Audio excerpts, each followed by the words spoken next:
श्री शिवाय नमस्तुभ्यम। हम सबको पता है कि 31 मई को पूर्णिमा का बहुत ही पावन सा दिन है और ये वर्ष भर की सबसे बड़ी पूर्णिमा अभी तक की मानी गई है। मलमास महीना अपने आप में बहुत पवित्र होता है और इसे हम अधिक मास के नाम से भी जानते हैं, आपको पता होगा, ठीक है ना।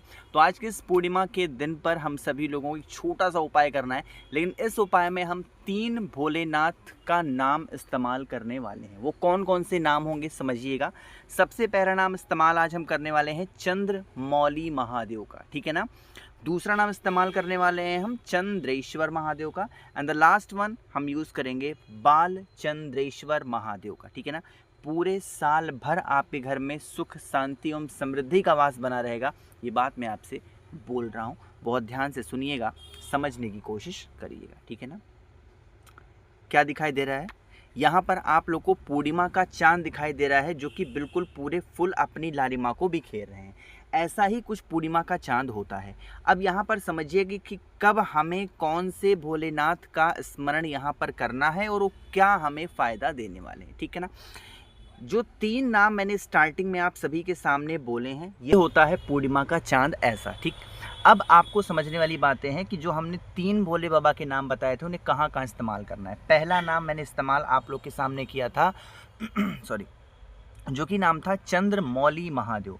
अगर जिस भी व्यक्ति की मनोकामना अधूरी रह जाती है और वो पूरी नहीं होती है, बार बार कोशिश करने के बाद भी, तो उस व्यक्ति को एक बेलपत्र को लेकर के और उस एक बेलपत्र को चंद्र देवता की रोशनी में खड़े होकर के अपनी मनोकामना कह के जो भी व्यक्ति भोली बाबा के शिवलिंग के ऊपर चंद्रमौली महादेव के नाम से समर्पित कर देता है, उनके घर में, परिवार में किसी भी प्रकार की कोई इच्छा अधूरी नहीं रहती है, हर व्यक्ति की इच्छा पूरी होती है।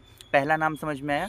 दूसरे नाम के बारे में बात करें उससे पहले बताना चाहता हूँ, बहुत सारे लोग के कमेंट थे कि क्या भैया हम जो उपाय करेंगे वो हम साड़ी पहन के करें या फिर जो सूट होता है उसको हम पहन के करें। मैं बार बार बता चुका हूँ, इसमें कोई भी ऐसा, मैं कभी भी कपड़ों पे खैर टिप्पणी नहीं करता हूँ, बट आप लोग के सवाल थे।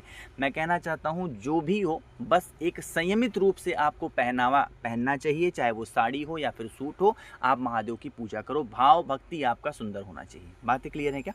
चलिए, तो यहाँ पर दूसरे हम नाम की तरफ बढ़ रहे हैं और जो नाम है चंद्रेश्वर महादेव।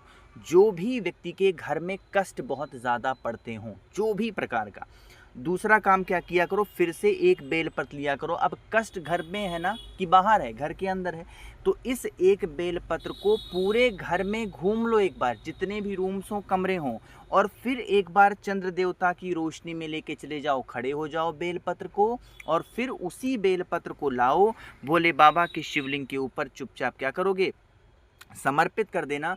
नाम दोबारा से बोल रहा हूँ, हम चंद्रेश्वर महादेव का स्मरण करेंगे। पहला उपाय मनोकामना का था चंद्रमौली महादेव का, दूसरा उपाय हमने बेलपत्र से ही बात किया है चंद्रेश्वर महादेव का, जो कि कष्ट के लिए था। तीसरा और लास्ट हम लोग बात करने वाले हैं कि अगर आपके घर में बार बार कोई भी व्यक्ति बीमार पड़ता है तो बाल चंद्रेश्वर महादेव का स्मरण हमें करना है। रिपीट करता हूँ, क्या करना है? बेलपत्र को, एक ही बेलपत्र को लेना है, ठीक है ना।